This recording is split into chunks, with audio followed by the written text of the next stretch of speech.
Greetings, everybody. Welcome back to Factutainment. Your host, Ziriati. We're doing another motion picture musings. And this time we're doing probably the oldest film we're covering, unless we decide to do the horse running or like the train approaching or some shit. Uh, Nosferatu, the 1922 version. I'm joined by my co host. I'm the Prostate King or Master 101. Of course. And I'm joined by other friends of the channel, Braden and Beth. I'm a libertarian. I would never be pro-state. Dude, I didn't see Atu use any of the NOS anybody gave him. What the fuck are you? I mean, the movie's Nosferatu, right? Were you upset that Ferratu was not down in those NOS energy drinks the whole time? Oh, energy drinks. That's why he was up all night. Makes sense now. We are incredibly tired because this movie is an hour long and it's entirely silent aside from the peaceful organ music, which just puts us to sleep because we're all 30-year-old millennials.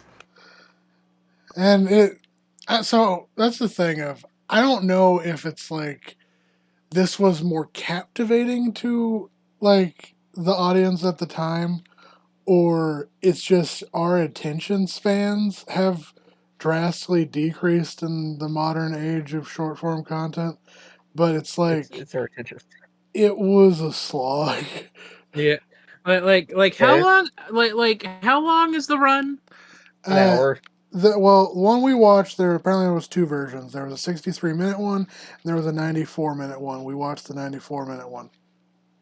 Oh, okay, that explains a lot. And that mostly has to do with the 63-minute one is one where they sped it up more. Yeah, that's Nosferatu.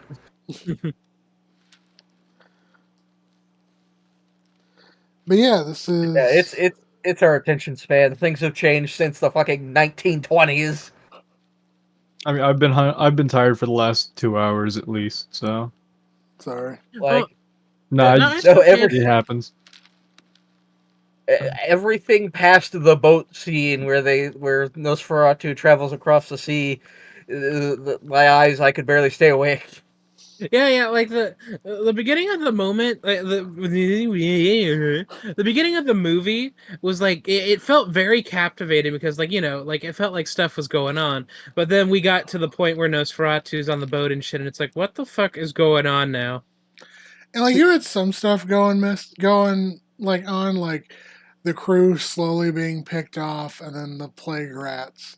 But then it didn't, like, the boat thing didn't end with Nosferatu killing the captain. There was still more on and on shots of just the boat sailing. Mm-hmm. And it's like, and there was a lot of stuff where it's just we know it wasn't padding, because I'm pretty sure the term padding did exist at the time, but it was a lot of stuff of just like felt like there's stuff happening, but like it's not really contributing all that much. If that makes any sense. It was the 1920s. A lot of people hadn't seen the ocean. I don't even think that was an ocean at all. I thought it was just a really big lake. Pond. Bond. And Puddle. then, but yeah, this full title is Nosferatu, a Symphony of Horror. Oh yeah, I was gonna say though. One thing I thought. Yeah, see, I kind of saw it as the opposite. I felt like it was. I was a little more engaged with it in the last half than I was in the first half, but I think that's just because the protagonist was like really notably dumb. Yeah. Okay. Which I get. For me, there was also like in the latter half and like some parts of the middle, there was a lot of stuff that was just kind of like not connected to the rest of the movie. Like basically all of the scenes with like, and this is a hydrozoa killing a water bug, and this is It's a metaphor. a carnivorous plant eating a fly. It's like, okay, it's neat. This is like a vampire. It's neat. Do we need to spend 10 minutes on this? It's a metaphor refantizo. This is a game review now. So I get that it's a metaphor, but the metaphor never came into play in the movie anywhere. It was just there for the sake of being there. Well, because, like, we know what vampires are now. They're so heavily saturated in our media, most people probably may not have known what a vampire is back in 1922, and they needed an explanation.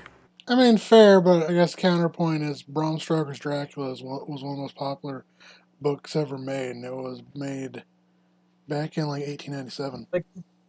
Yeah, only 30 years before this movie. It probably would have been better if they had stuck to mosquitoes, because mosquitoes actually seem to play a little bit of a role in the movie itself. Also, there's a lot of plague rats, like a surprising amount of plague rats in this movie. I mean, they mentioned mosquitoes once. I don't think they played a big role in the movie. They mentioned mosquitoes like 3 times at least. I mean, I know the one guy was like snatching bugs out of the air. Yeah, and then the main dude was talking about getting bit by mosquitoes. Yeah, he mentioned that was the one thing I was talking about. What were the other 2 times? Okay, so you just mentioned one, the guy that was snatching mosquitoes out of the air. Mm-hmm. But they explicitly say there were mosquitoes. Like, there's a lot of footage of this, like just rats. I forgot what I was gonna say. All so tired. The movie put us all to sleep. I could go to sleep right now. I did like the what's the word? The what the fuck? Cinematography.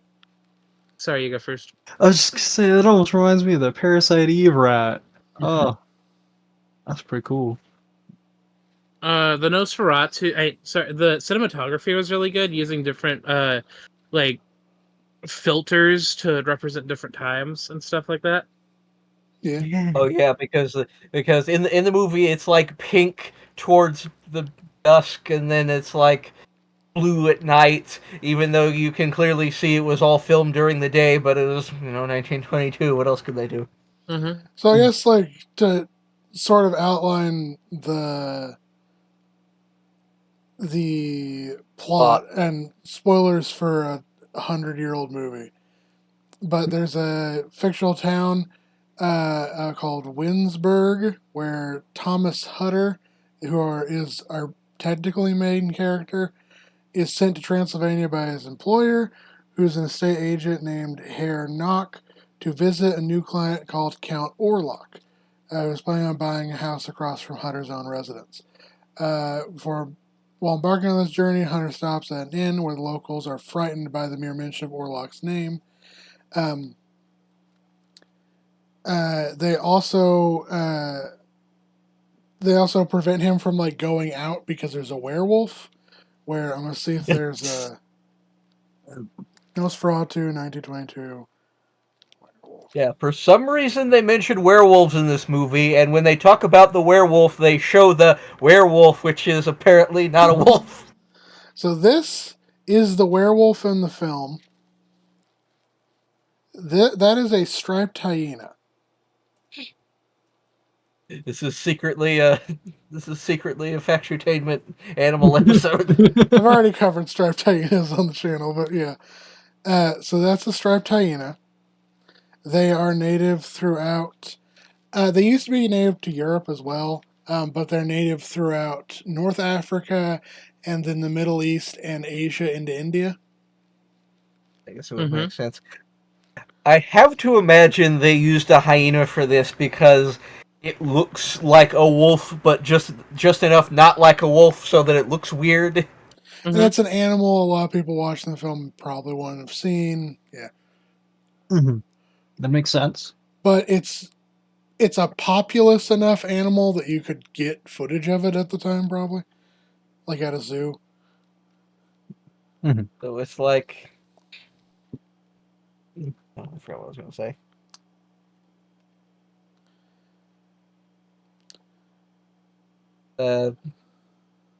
Oh yeah, it's like a big-lipped alligator moment. Like, oh yeah, there's a werewolf out there, and here's this footage. Anyway, moving on. But yeah, so then Hutter goes to Orlok's castle. It's the classic horror movie trope, and I think this may have been the first horror movie to start the trope, which is the people that like the taxi driver, the coach driver will take them this far but no further. And so he gets dropped off. Then he has to walk the rest of the way to Orlok's castle. And when he arrives, he's welcomed by. Well, he's picked up initially by another strange coachman who's Orlok in disguise. Nosferatu. Well, was he Nosferatu in disguise, or was it just Nosferatu's actor being also the stage? Yeah, he gets picked up in a black stagecoach with horses covered in black cloaks, and it very clearly looks like Count Orlok, but it all dressed in black. And then he drives off, and then Count Orlok is in the castle, which, I mean, I guess he can teleport. I know that's a thing he can do, so maybe that's just what he did. Maybe he was just doing it to fuck with him. I don't know. I would if I was him. I like how the horses being completely covered in cloth implies that they're also vampires. They're evil horses. Nosferatu, the Count Orlof's last name is Hands. He's Mr. Hands. Stop. Anyway, they arrive. Orlok says that all of his staff has gone to bed because our Hutter arrived so late. So he puts out this food for him, but then Hutter cuts himself, and Orlok tries to suck the blood out of his thumb, but apparently Hutter is repulsed by this and tries to run away, but he doesn't go that far because he just goes to the fireplace and sits down and passes out. Of course, because you can suck your friends and What you an can suck your ungrateful- thumb, but you can't suck your friend's thumb. Ungrateful bish. So then he wakes up with punctures in his neck. What if his name was Freak Feratu and he sucked toes and ate ass? Anyway, Hutter wakes up. There's bites on his neck, but he attributes that to mosquitoes. For some reason.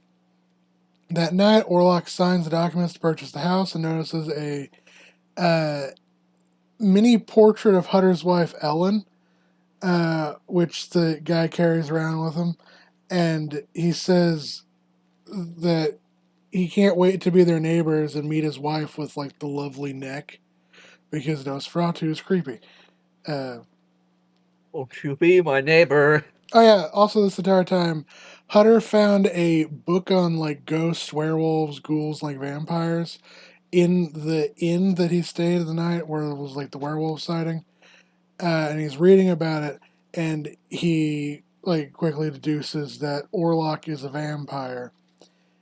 There's a whole sequence where, like, he sees Orlok approaching, but he can't bar the door, so he just, like, lies down in his bed and gives up. Mm-hmm. No, he covers himself up with his sheet to hide, and as he so I actually looked this up.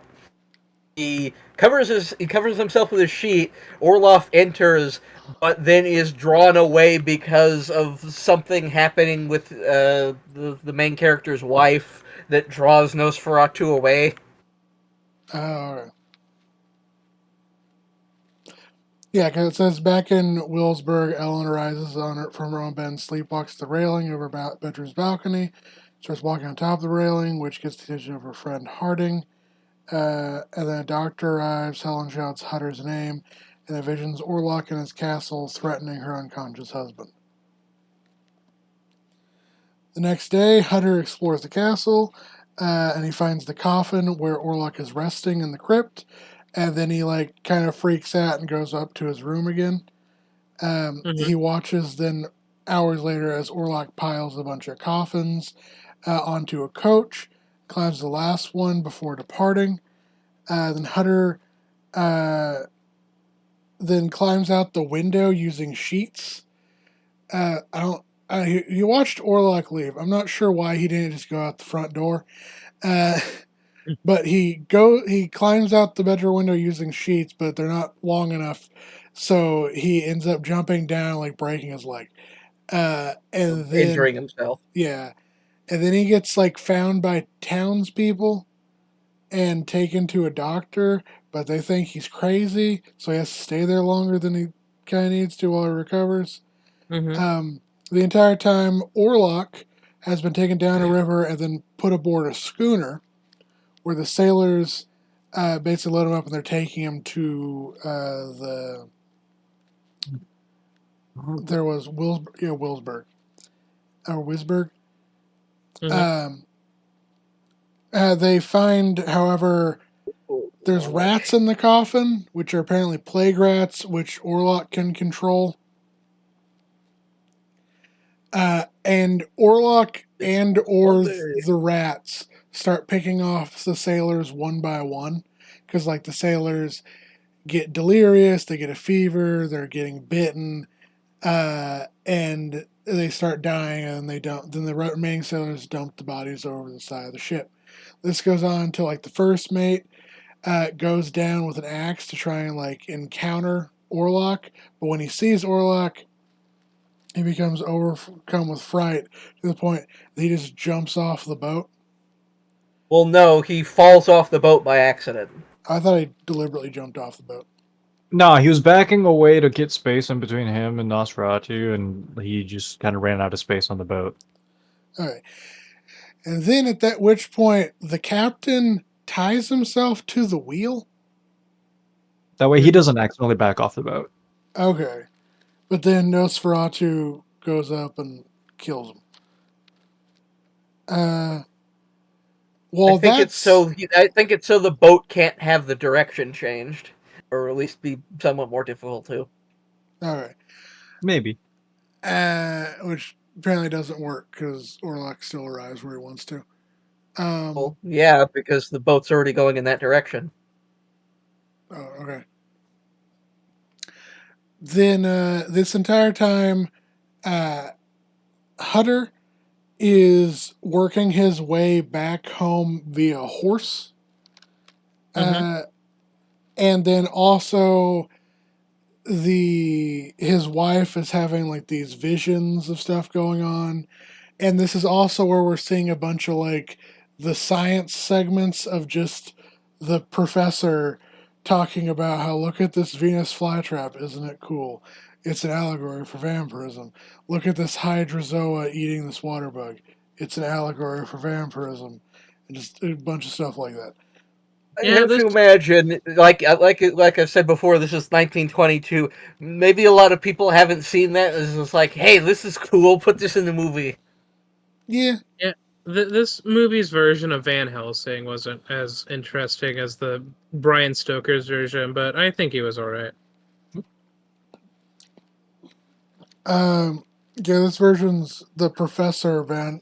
This version's version of Van Helsing kind of doesn't do anything. To I be mean, he he honest, sh- he makes allegories towards Venus flytraps and but yeah. So Hutter arrives home. Oh yeah, this entire time, we have the because I keep forgetting who you forget who the fuck he is because he's shown in one scene at the start of the film and then doesn't show up again until halfway through. The estate Knock. agent Herr Knock at some point became a thrall of Count Orlok Well, and I'm is an pretty. No, he was immense. all. Good. Okay, so I'm pretty sure he was always a thrall of Count Orlok from the beginning of the movie because he was acting all creepy since the beginning of the movie.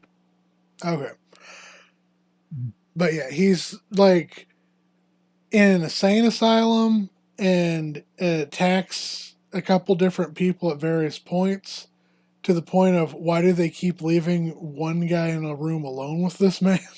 Mm-hmm. Uh, but yeah, eventually, air like knocks out a guy, or just straight up kills him. I'm not sure, and then escapes. Uh, but that's also happening. So you have like four things happening at like five things happening at this midpoint of the movie, and then the schooner arrives, uh, and then there's no one aboard it because Orlok like unloads his coffins in the middle of the night when he first arrives, and so no one sees it happening. But like the only thing aboard this ship that the people find are rats, and like people go and investigate it, and then uh, Hutter arrives home like right before Orlok arrives, and he knows that Orlok's coming, but he doesn't do anything to stop it.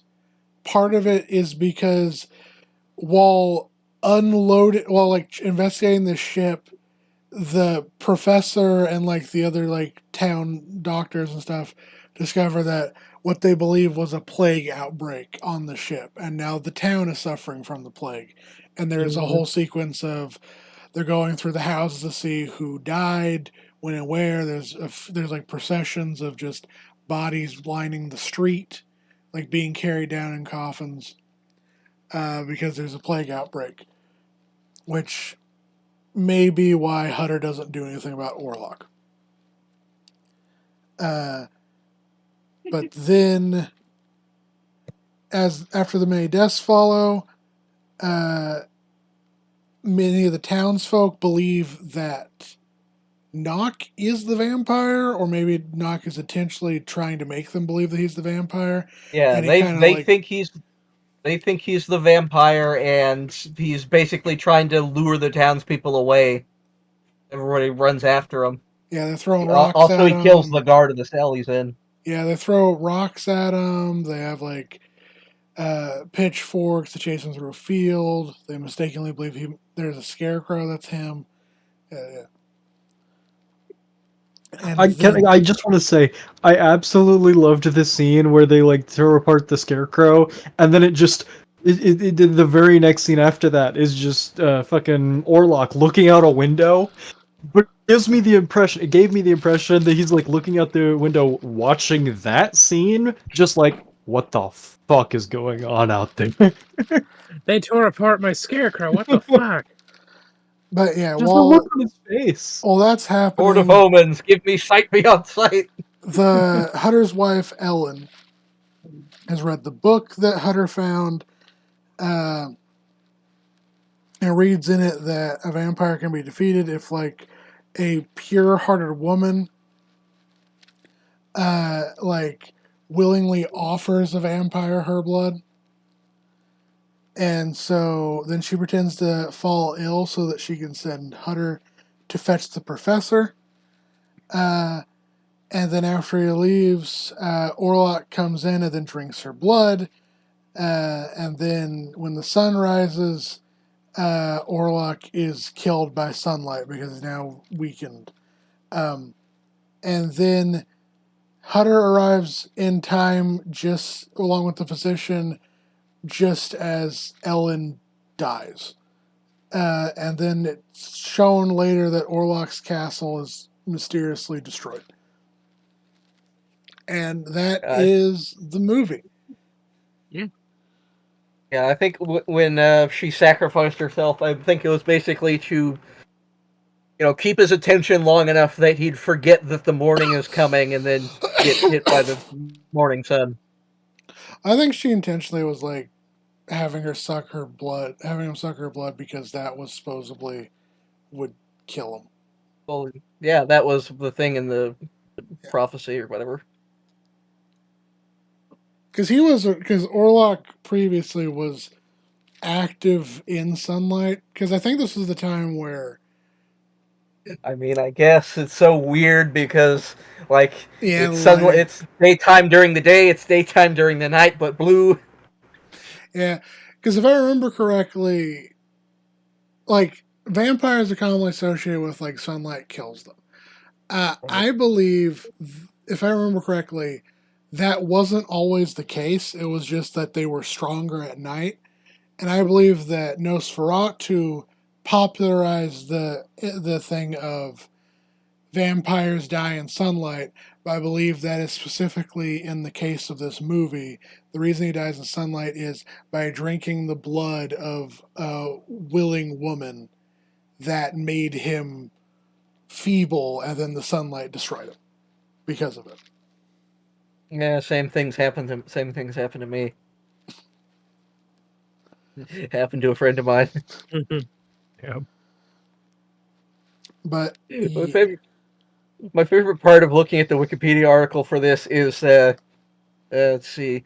Various names and other details from the novel, the Dracula novel, were changed, including the name Count Dracula being renamed to Count Orlok, and then finally Nosferatu, an archaic Romanian word suggesting meaning of the offensive one or the insufferable one. So there's nothing wrong with this guy. He's just an annoying asshole. Yeah. I do Calling like people slurs. here's that contract that is written in so many different things. yeah, so I think Oh, a lot Written in of fucking shit. wingdings. Okay. So yeah, that's okay. If that's actually a contract, because how are you supposed to tell what it means? Because it's all just a bunch of symbols nobody can read. But like, if that's supposed to be like a contract, that's the guy that becomes his thrall, right? Yes. So this is probably how it becomes thrall in the movie. Okay. Yeah, that makes That sense. would make sense. That's a contract for the house. Is it? May also be. It may also maybe both. It could be both. well, if nobody can read it, like maybe people couldn't like read and understand it because, as I said before, a lot of like the, like what's the word? A lot of the symbols and stuff on there look like they're from the like Gaudier symbols, like like old like fashion witchcraft and stuff. So who knows? That kind of makes sense. Apparently, Nosferatu only officially entered the public domain at the end of 2019. Hmm. Despite this, the film had already been subject to widespread circulation via a sped up 63-minute unrestored black and white version. Okay. Oh yeah, I think that's why I was. So this was also, the original version of how YouTube people will upload a movie but have it be 2 times speed and like half the frame to avoid copyright. Like pitch the volume, like pitch all the voices up or down to avoid the copyright, like people do with Batman: Brave and the Bold. Yeah. Him Batman.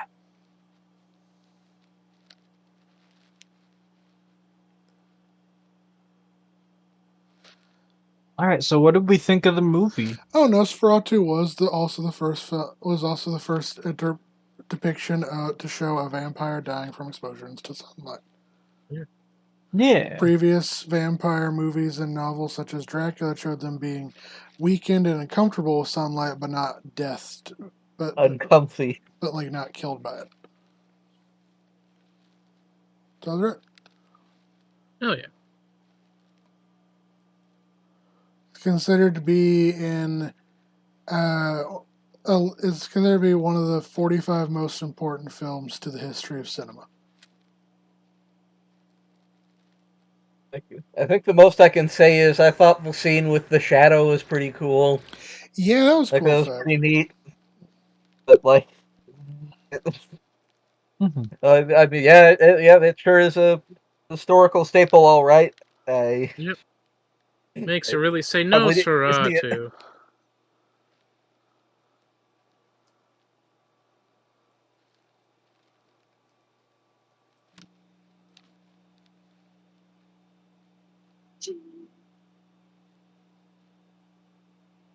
The Shadow Hand.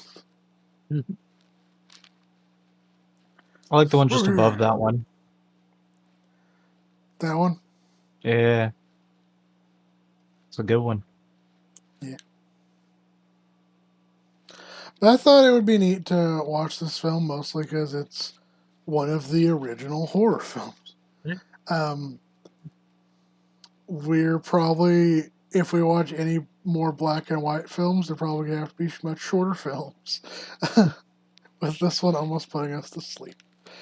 The entire music score was comprised by Hans Erdmann and performed by an orchestra at the film's Berlin premiere. However, most of the score has been lost, and what remains is only partially adapted. Alright.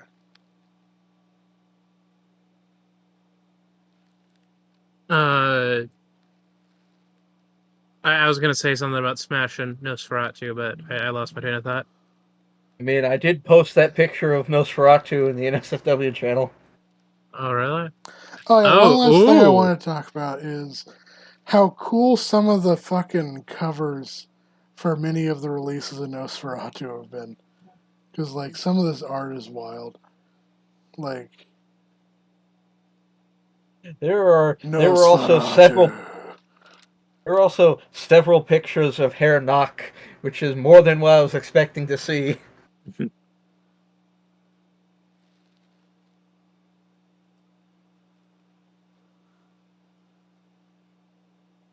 Nosferatu. I'm Batman. I like the Mothman. Look at that eye. Ooh, ooh. Hey, whoa, that's the one. That's the one. Scroll up a little bit. Him sitting in the window, like the one on the left where he's grabbing like the. Oh yeah. Not that one, the other one. That was the one right after the scarecrow frame, where it's just like just imagine him looking out the window at these people rioting his cornfields, and he's just like, "What the fuck are you doing?" These people are crazy.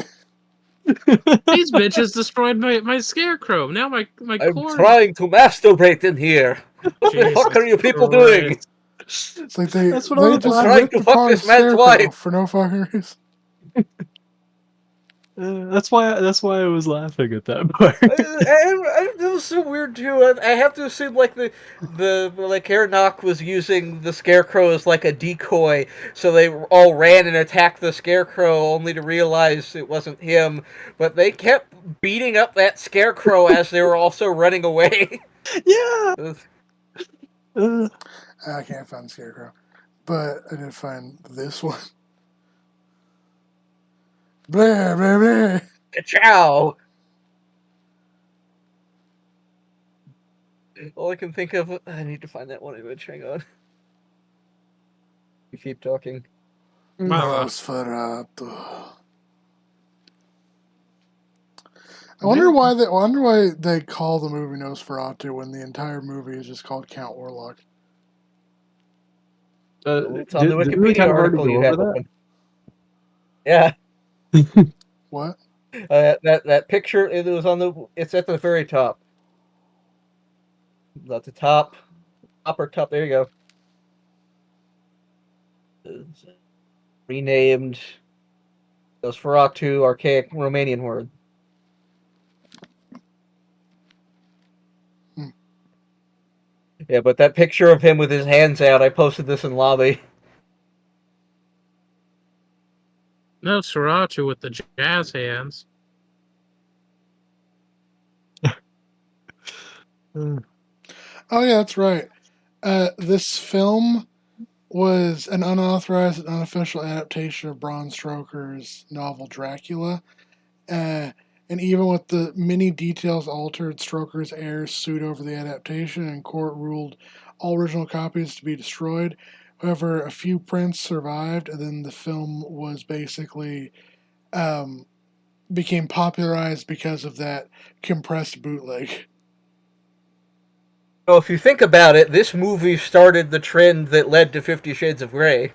Oh my god. Oh. More like 50 Shades of Slay. Like, look at this one. Oh. Look at this poster for Nosferatu. Nosferatu.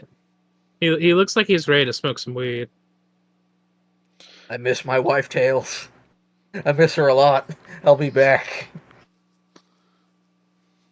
There's this one.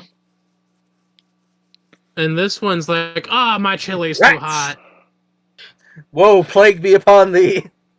Rats, where are the rats? He's the giant rat that makes all of the rules. That's true. Okay, cool. Oh, that's the destroyed castle at the end. Yeah, it's the actual remains of still around. Apparently, this is where the film premiered. Like the bit on the Wikipedia article where it was like described as, yeah, this is a German movie for Germans. Well, any closing thoughts?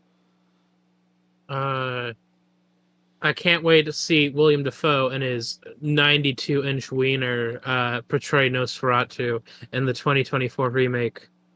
Do you have any idea how many inches 94 inches is? No, please tell me, man. 94 divided by 12 will get your feet. I will say one of the things Like, that I'm pretty actually sure did that's taller than he is. stand out to me from this movie was the soundtrack, the organ and all that. Like the audio, the background music and stuff was actually pretty nice. I did think it was a neat effect to, like, granted they couldn't record the actors actually talking, but they did manage to get like a clock, like the sound of a clock, and then edit that into the audio. So they timed it so when the clock hour actually struck, there was a sound of a clock. There you go. Yeah. Oh, I'm just I didn't kidding. think about that. Probably because I was so tired. Oh yeah, this is the funny skeleton clock that Nosferatu has.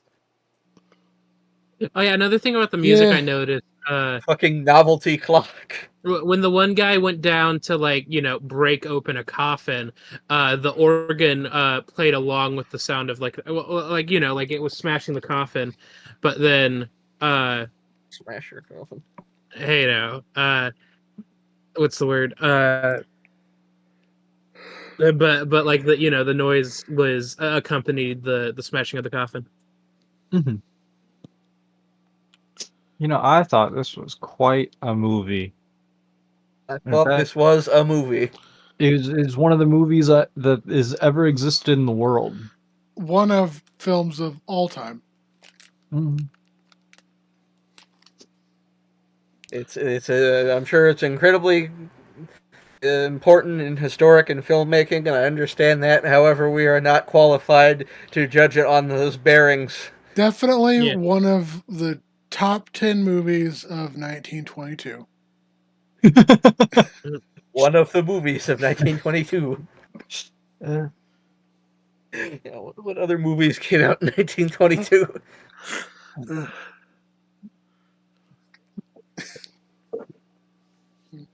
I'd put this in like the top 98% of movies.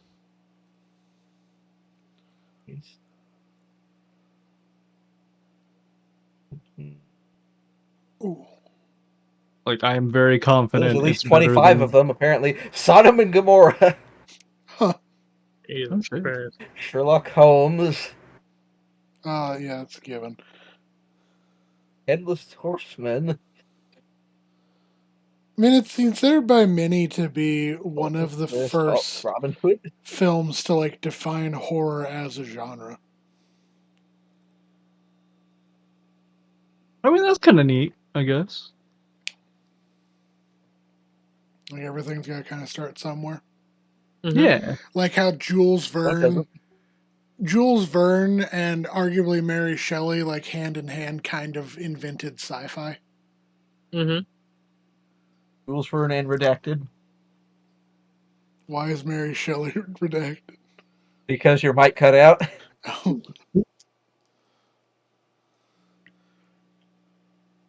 Wonder when Jules Verne lived.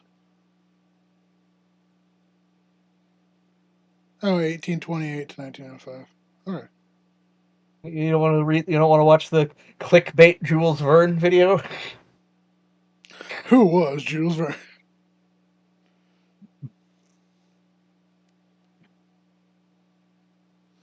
Or the AI cover dinosaur? Is it? Is that AI? I'll say it's I don't know. Well, you're never gonna find it. Yep. Hey, I wouldn't know. Dick Sand. Dick sand. Oh, Captain that's what X. happens when you get. That's what happens when you have sex at the beach. You get sand in your dick. Sand in your urethra. Okay. My favorite SpongeBob character, Sandy Urethra. Anyway, bye guys, guys. Bye. Goodbye, Bye. everyone.